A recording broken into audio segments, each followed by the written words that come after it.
Hi there, stitchy friends. So nice to see you after a couple of weeks of an absence. I'm Chelsea. I'm the owner and the operator and the pattern designer of Vermont Stitchy Co. So for those of you who are new, welcome in. Tuck in with some stitching. Maybe you have a tea or a coffee. And those of you who are returning, thank you so much for being here. I really appreciate it. I'm trying to adjust my eye line so you don't see the little hoop here. But thank you for those of you coming back. I know it's been a couple weeks. Let me give you a little breakdown as to why. I recorded on Halloween, and it took days to anything to happen, and it was just under 30 minutes. I think it was 27 minutes long, and for whatever reason it would not upload. I don't know why. I'm talking days, almost a week. I restarted the internet multiple times. I restarted my phone multiple times. I tried to re-upload, like X'd out of it, and tried to start the upload process all over again because nothing was happening. There wasn't even a progress bar. For those of you who are on YouTube and are make YouTube videos, you know, you've got the YouTube studio, and you can see if it's starting to upload, it'll show up on there as some sort of progress. I do this from my phone and then upload it through the app on my phone. Maybe that's the reason why, I don't know, but for whatever reason did not want to upload. So I got rip-roaring mad, and I was just like, you know what? I'm not going to worry about it. It's been a week. I'm not worrying about it. I'm just moving forward. So I'll just wait the next 2 weeks for the new one. So this should be about 3 weeks or maybe a month since the last one. So that's not a normal schedule. Normally it's every 2 weeks, but I just got too mad. So today my goal is to keep it under 20 minutes because that seems to work better and I don't have any problems. If anybody knows why, is it because I'm doing it from a cell phone? Is that the reason why? Just let me know in the comments, but otherwise it's not a big deal. But in that time, I did actually make quite a bit of progress. So the first one I wanted to show you, I can't remember if I showed you before, but I know we're well past Halloween, but I'm just so proud of this one. And this style, this kind of square look, is what I'm doing for the next one, and I have a Christmas pattern that's in this kind of same square style. So I just wanted to give you a refresher of what this was. Very Halloween. I know, again, we're past Halloween, but if you're thinking about next year, you know, this might be something that you're interested in. Again, I like to say on this channel is not about trying to force you to buy any of my products. I do have an Etsy page. If you want to go there and support me, that's absolutely wonderful, but you're not obligated to do that in any way, shape, or form. I just really enjoy this and I want to share it with you. So this is the Halloween one, so keep this kind of square pattern in mind, because the next one, and I did finish it and it is on my Etsy shop. Finished meaning like it's on my Etsy shop and it's completely done. However, I haven't decided how I'm going to display it yet. Am I going to do a busted canvas like that Halloween one, or try and, you know, step out of my comfort zone and do a square hoop, which I know sounds ridiculous. You know, hoops are normally that, but there are plastic ones that do have a square, maybe it's more of a rectangle-y shape. So I haven't decided if I'm going to step out of my comfort zone and try one of the plastic ones. The plastic ones that I've seen, I don't see any bad reviews for it, but they're more pastel. I don't remember ever seeing like a plain neutral color, but if you have, let me know. If I can get them from Michael's, that would be better. But here is, just in time for Thanksgiving, is my gobble. This is a turkey, obviously, and acorns around the edges. Again, we've got that square style or rectangle style that I had for the Halloween, but it's just different. It's the same exact size, same number of stitches in terms of the rectangle or the outside and the inner squares. So none of that is different in terms of the size of it. I think with my knuckle measuring an inch roughly, I believe it was like 5 by 5 squared, again roughly. So this is about the same with my knuckles. It's not perfect, it's not accurate. I think it's 70 by 70 stitches across and up and down, if memory serves. But the theme is different. So for this one, you can see it's Thanksgiving theme. I've got the colors associated with that. If these colors, if you like it and you want to buy it, this pattern, it's again on my Etsy shop. If you want to buy it, then you can change the colors to be whatever you want it to be to match your home decor. I have seen in home decor right now a little bit of pastel included in these Thanksgiving colors. Is there's a little bit of a trend, so like a pastel-y blue added in, if that's your color scheme that you're going for. I think that would be really, really cool in here. But it's personal preference. But this is Gobble. This is my brand new pattern. It is, again, like I said, on my Etsy shop right now. I don't put, if you guys aren't familiar with my Etsy shop, again, why would you be? I don't force you to go. But I don't think I have anything, a pattern. They're all PDF, full color with symbols if you have any colorblind issues. I don't believe, like I'm 99.9% sure that I don't have a pattern that's over $6 on my site. So they're all, in my opinion, pretty affordable.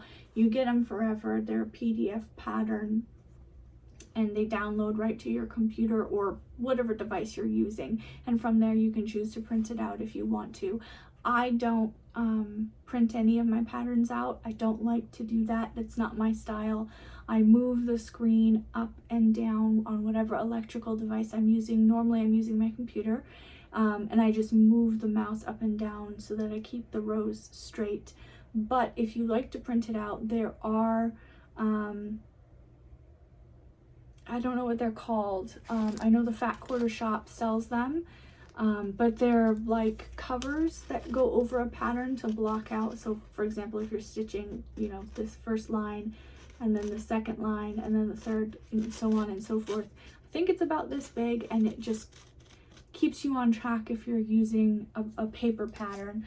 An alternative is using a highlighter and marking where you have gone, or a pen and marking where you have gone, so that you can keep track of your stitches. That requires a bit more counting. I don't like to do that. I just like to move the page up and go from there. So you can see on this, I marked the bottom with a B just for my own sanity, so that I could keep track of what's the top and what's the bottom. I did that for the Halloween one as well. And I found this very helpful, just marking what I wanted the top and bottom for, because when it's not filled in, I wouldn't have known, and I probably would have messed it up. So that's that. And then also I'm working on a second cross stitch pattern for the, you know, Thanksgiving holiday. Again, I know we're coming up on it, so you know, and this is my first year with an Etsy shop, so everything is coming out right as the holiday is coming up, which is, you know, leaving not a lot of room for being able to do the things, like to be able to stitch prior to the holiday. But after this new year, this first year, I'll be able to have things already in my piggy bank, so to speak, so that if you want something to hold you over while the newest one is coming out, you can do that. So starting January 1st, I'll be having some new stuff that'll come out, and I'll be able to build my portfolio. So this is the newest one. It's not done yet. So this little bit down here, there's going to be a star here, here, here, and here, if memory serves. And then up here, it's going to be pretty similar to this, except where you see blue, I don't know if I can get close enough. Yeah, so where you see the blue little X's in between the white ones, up here will be red, and not bright red, but the same red as this pie center. I like to, and I try to make patterns where I use colors more than once. I don't do kits, so I feel like I want to make the pattern and whatever colors you're going out, either you're starting and you're brand new and you're buying things brand new. I don't want you to buy a bunch of colors and you're only using a tiny little bit of one. So I try and take all the colors that I have and repeat them as much as I can, and if it looks good. So these orange are all the same orange in the big leaves on both sides.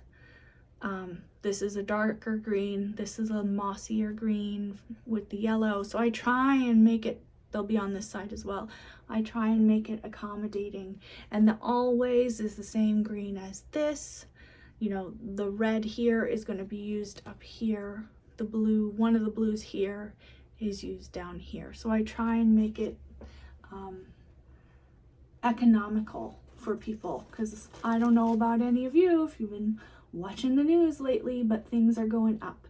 And so I try and make it so that you can use just about every color and use a good chunk of it.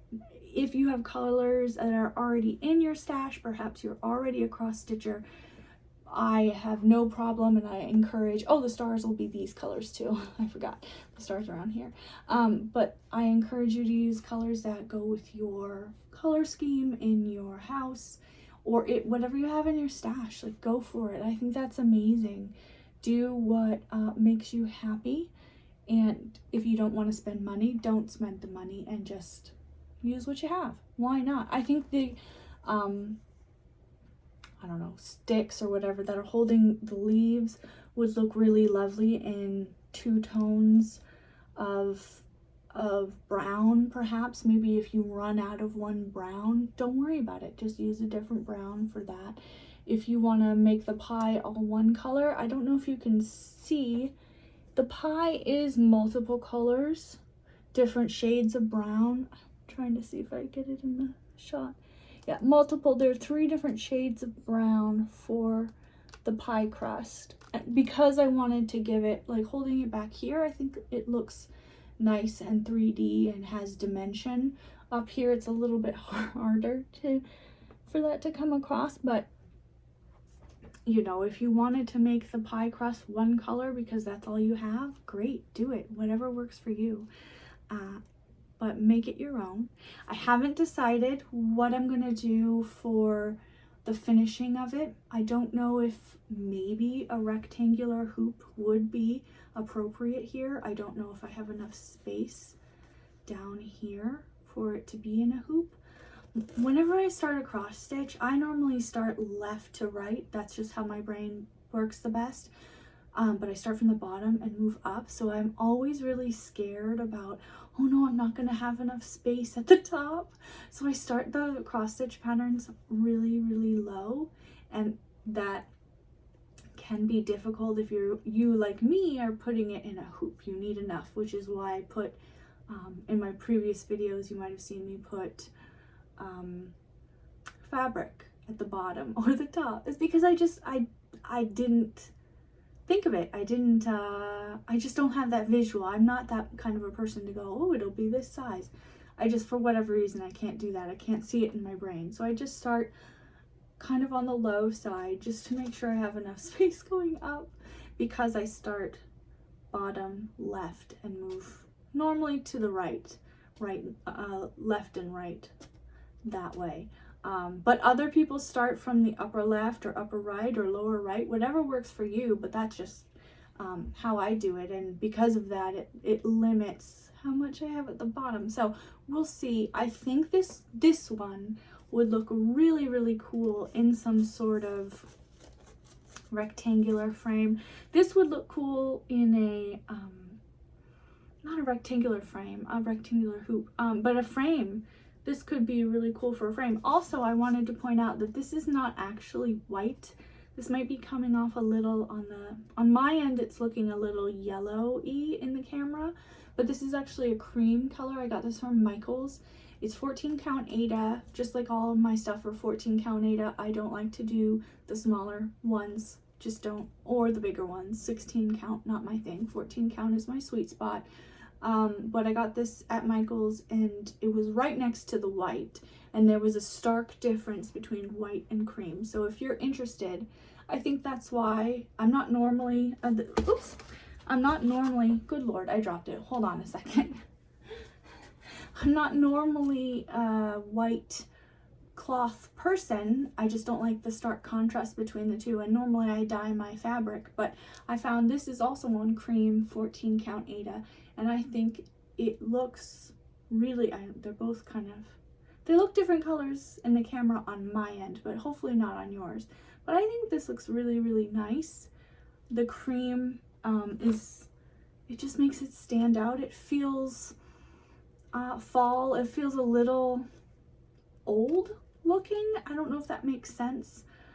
I don't know if you see that like I do. It just feels old and like it's been around for a while. My aunt has a cross stitch pattern that's very, very old, from very, very old. Okay, it's less than 100 years old, so I guess it's not very, very old, but it reminds me of that a little bit. Yeah, there's something about it. Anyways, with the last few minutes, I wanted to give you some updates. I did in the last video and it crapped out on me and didn't work, so whatever. Let's see, I took Tyr to the doctor. I took them both to the doctor. Shadowfax is fine, but he has really bad teeth, so I'm eventually going to have to get him in for some sort of teeth cleaning and possibly teeth removal surgery type thing. For those of you who don't know or don't remember, Shadowfax is the more white one, and cat, I should clarify, he's a cat. And then Tyr, my other cat, he's the darker one and has 3 legs. Took him to the vet at the same time. They weren't happy about it, and he's a little bit on the, Tyr is a little bit on the heavier side, not for a normal 4-legged cat, but for a 3-legged cat. He's too heavy and there's too much pressure on his one front leg. Because of that, I had to learn how to give him shots. It's pain management. It is, so normally he gets Dosiquin, which is a kind of like an arthritic-y type. I'm not a vet. I just do what the vets tell me, so that's what they kind of explained, or that's how my brain interprets it. It's kind of like arthritis medicine.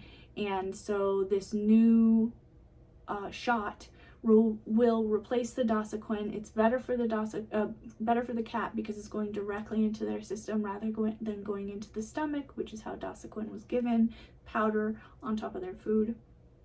So I had to learn how to be a nurse and give Tyr a shot, and I got training for that from the vets. They're very, very nice here, and I gave him his second shot by myself today. The first time my husband tried to help me, did not turn out so well, and Tyr squeaked, and my husband's just not gentle. He was like, I want to do it on the floor. I said, okay, put him on the floor, and he like decided I'm gonna tackle him. Like, I think he was expecting like a really angry cat, and that's not what Tyr is. So that didn't work out so well, and I was like, what are you doing? Why are you tackling my cat? So I did it today by myself while he was eating. Tyr, not my husband, and it went well. He didn't even notice it. He barely flinched, and he went right back to eating. So yay. Okay, almost at 19 minutes. I'm gonna wrap up. For those of you who stuck with me this long, I really appreciate it. I will see you in 2 weeks. For those of you who are new, if you haven't already, please hit that like and subscribe button. Help my channel grow and help me create a community of like-minded and stitchy friends. Have a wonderful day. For those of you who celebrate Thanksgiving here in the US, have a happy Thanksgiving, and I will see you in 2 weeks. Bye.